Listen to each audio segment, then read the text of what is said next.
Echo, you guys are not that energetic to attend this conference. Good afternoon. Thank you. I know you like me. My name is Ashwani Muppasani. I'm head of, I have the responsibility for India and Asia Pacific. So I know this is ASEAN, but I will try to speak a little bit about what my role entails and how we're using supply chain to play a key part in our growth strategies. Most of the times let me talk a little bit about myself so that you know where I come from. I was born and brought up in India till I was 23. Then I went to US, did my master's, worked for General Motors in US, ran manufacturing, then came to China in the early 2000s, worked 2.5 years, then went to Brazil to run supplier quality, Latin America, Africa, and Middle East. Then went to India as the head of purchasing and supply chain. From there, I went to South Korea as head of purchasing and supply chain. From there, I went to Germany, back to US, back to China in 2020 during the COVID period. And then now I'm in Japan. So pretty much I've seen all of the functions across. I worked with all of the functions. So today what I'm going to be speaking is not just the supply chain, but how supply chain can be an integral part and what supply chain should look for. When I used to work in supply chain, my people always used to complain. So we don't get the respect that we deserve. We don't get the recognition we deserve. We only get recognition when something is wrong. That's when we are recognized, are remembered. The things that I used to tell them is that you should feel proud. Thousands of parts go into manufacturing a vehicle or putting an engine together. You cannot do that even if a single part is missed. As small as a bolt is missed, you cannot make manufacturing. Another part is supply chain is not just to one industry specific. You can go into any field. If you're purchasing or supply chain or logistics, you can go into any field. That's the strength of supply chain and logistics. Another beautiful thing is you get the opportunity to sit with the CEOs of your suppliers. Great perspective. So while underappreciated, I think if you guys work in purchasing, supply chain, and logistics, and you apply yourself as an entrepreneur and couple with that business sense, you're a valuable resource no matter what field you go to. And you can move from one field to another field. So a little bit about that, and a little about Stellantis, right? A lot of people, when we say that we work for Stellantis, we have to tell them, it's like, we sell Jeeps, Alfa Romeos, Fiats. A lot of people don't understand Stellantis because it's a merger of PSA, or Peugeot, Citroën in old days, and then Fiat Chrysler from the US. It's a merger of the companies. So even my kids, when I told them, I said, hey, now we're Stellantis, and said, what? So I said, no, we sell Jeeps. Oh, yeah, okay. So anyway, 120 plus years of history. We started with the Peugeot, and then legendary brands, Alfa Romeo. You go all around the world, people know about it. Jeeps, they don't need any introductions. In fact, in China, everybody calls SUV a Jeepu. Yeah? In India, it's the same. Any SUV is called Jeep. Alfa Romeo is worldwide known. Peugeot, a lot of brand equity in a lot of these countries. Ram, of course, nobody needs to talk about Ram. So a lot of those brands. When it comes to India and Asia Pacific, I've created some colors for you guys. The light blue color is India, and the dark blue color in the middle is covered by AGD. We call it ASEAN, general distributors. And the magenta is the Pacific, which includes Japan, Korea, Australia, New Zealand. Very diverse region. Customer profile is completely different. I'll give you an example in Australia and New Zealand. Right next to each other, Australia follows US regulations, and they love US cars. New Zealand, on the other side, follow European standards and love European cars. India, it's a struggle. So anyway, we have 4 manufacturing facilities. We hardly use them, but we are bringing in our own products locally, and I'll talk a little bit about it. 5 national sales companies. We do deal with 12 US brands, or Stellantis brands, and then we have 18 distributors. So we do about 23 markets. We don't look for volume. We're a niche player where we drive profitability. How I see this region growing in automotive industry, the Pacific will be either stable or go down further. ASEAN will grow from 3.5 to 4.6 million by 2030. India will be number 3 in the world. After China, US, India will be number 3. So we're poised to grow. Right now, the estimates are about 5.6 million, but it'll be about 6 million. So it's going to be a very strategic market going forward, but at the same time, very difficult market. So 80% of the vehicles that we manufacture, we sell in the region today are imported. 20% what we make within the region are sold within the region, and that needs to shift.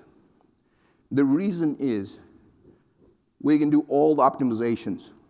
We can look at the alternate ports, the regional flows, we can optimize, but still we pay about 3,500 euros to 4,000 euros per car, whether it's coming from the producing region on the boats, whether it's coming into the ports, clearing customs, staying the vehicle processing centers, and then inbound into our dealers and customers.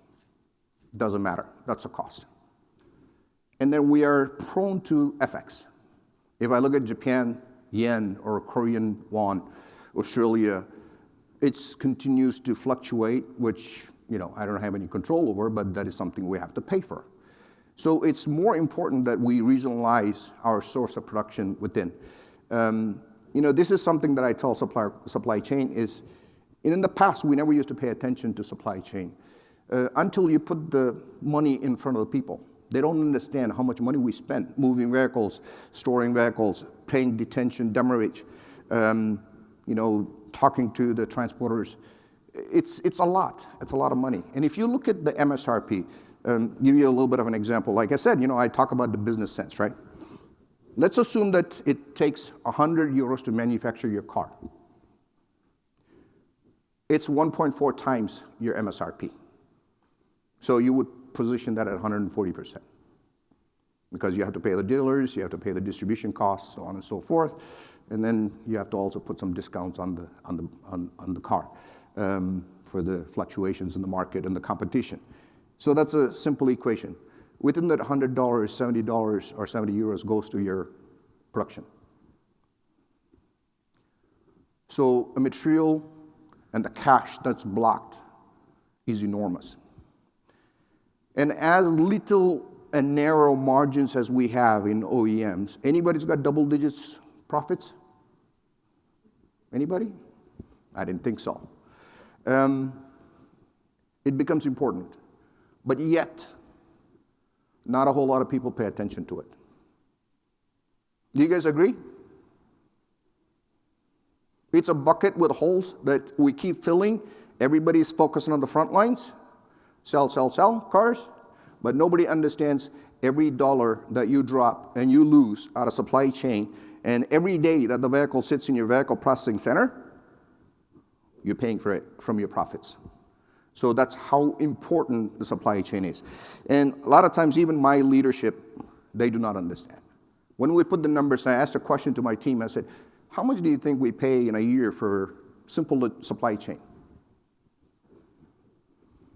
Nobody had an idea, because nobody pays attention. And that's where you save the money. Anyway, so like I said, we need to bring it to less than 40 days order to delivery. How are we going to do that? Bringing vehicles from US or Europe. You can do all the logistics optimization. You can look at bundling your cars with other OEMs, going to the port. All of those things, you guys know more than I do. But how do we do that? We do that by prediction. We do that by using AI models. We have all the customer data. We have all the order inputs from the past years. Why not we use that? And we predict, and we build the cars. We move them very quickly rather than waiting. We are on the path to design engineer, design, develop, and launch locally all the vehicles that we're going to sell. Because importing from rest of the regions will not work. So, on the side note, India and Asia Pacific is becoming a very, very strategic piece of Stellantis equation. The reason is we are almost, I'm not supposed to tell the amount of money that we export, but a significant amount of money that we're exporting out of India and Asia Pacific. So what did we used to do? In OEMs, we tend to work in silos.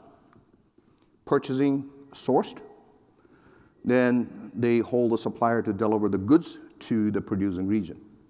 That means a supplier sitting in Thailand would be shipping from Thailand into the free trade zones, and then from there to US or Mexico or Europe, and they will have their own warehouses to supply just in time, because any supplier is allowed or required to do 8 weeks of material. Do you think that's efficient way? Every supplier doing on their own? No. Because the way these guys do it is very, very inefficient. So we could have just said, IAP is not really the material we use, why should we care? But at the end of the day, it's the money that we as a company are spending. So what did we do? We've asked every supplier to consolidate. We said, we will help you. And we've hired the partners because we don't want to own, because we don't have the expertise to bring all the material, consolidate, put in the warehouses, because we don't want to pay for all the, other logistics and infrastructure. So we have partners in 4 locations. We have 2 in India, 1 in Chennai, 1 in Pune, and 1 in Thailand, 1 in South Korea. Huge amounts of material. So every supplier consolidates, we take care of that, and then we put into warehouses, we bundle them up, we package them right. Cube utilization is almost 85-90%. And then we move it, and then when you go to the producing region, it's in one warehouse. So not multiple warehouses. People don't understand that just because suppliers putting a warehouse in your producing region, it doesn't mean that they're doing out of favor. They are charging you. So we are realizing significant benefit to us at the end, because we have taken the responsibility from supplier to consolidate in their location all the way to our location in the US or Mexico or Europe or South America. So this year, or next year, we'll be doing about 233,000 meter cube, which equates to about 3,700 containers. Will grow up to 9,000. I think this is a prediction in 2030, but despite all the tariffs, despite all the geopolitical tensions, I think we'll exceed that 9,000 containers in 2027. All right, so what is the best practices? I've talked about how little we pay attention to the low end of the processes. Give you one example. Every country where we sell cars, we have a vehicle processing center that's managed by a contractor. They're very happy to keep our cars because they charge us daily rates. They charge us every time that they have to do a repair. And it's used to be under the country MD. We never used to share best practices. When the vehicles came, the provider said, I have to repair some cars. Nobody knew why. And we used to pay a lot. We used to average about 1,000 euros per car before we sold a vehicle. And that's just the direct cost to us. But imagine the cash flow that was blocked because we were not getting into the details. So today, one person manages the entire India and Asia Pacific Vehicle Processing Center. The IT systems are common, complete transparency and visibility. When are the vehicles coming in? What are the issues? If there is an issue, why do we need to repair? Do we really need to repair? And get them ready for vehicle processing and delivery very quickly. And not only that, when we are, other OEMs that are here, In old days, we never used to ship different OEMs in one truck. Is it that bad? What if I have other vehicles go on my truck, or I go on somebody else's trucks to make a full load and not a half a load? What if I have enough storage and vehicle processing capability, why not I share with the other OEM? That's all well and good, and we're trying to do that in most of our markets. We're also doing hub and spoke because we want to reduce the delivery time to our customers. We don't need to sit every car in the central processing center. We can move the vehicles into hub and spoke models because we know what the trends are within Japan, within the regions. We know what customers prefer, the color preferences, the content that we put in these cars. So we can reduce that by predating our cars to those hub and spoke. And the circular economy is another thing.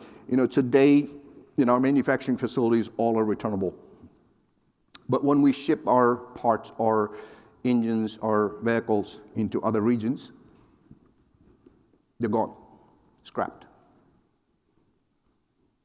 So we're going to be doing that now to returnable as well.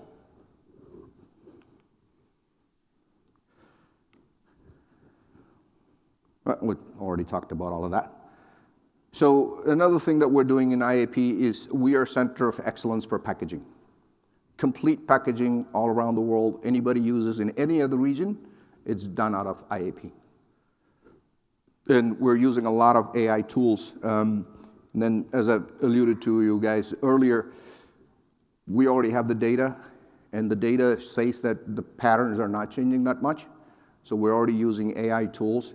Another thing that we're going to be extending that into in parts and services. Another area of opportunity that we saw is that a lot of warehouses, we have a provider that manages our warehouses, but at the end of the year or end of the next year and say, this is your E&O, obsolescence. Because we didn't predict properly, we didn't get enough heads up in saying that these parts are going to be obsolete because they've exceeded their life cycle or whatever. And we don't really pay attention. That's another one that we're going to be using AI tools and saying, how do you give more transparent, more real-time data? And saying, what do you need to do with these parts? So those are the things that we're trying to do. Like I said, it's not that you guys don't know supply chain. I think you know a lot of supply chain, more than me.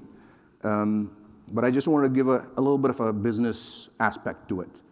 So with that, I really appreciate the opportunity, and it's my honor to be here. Thank you.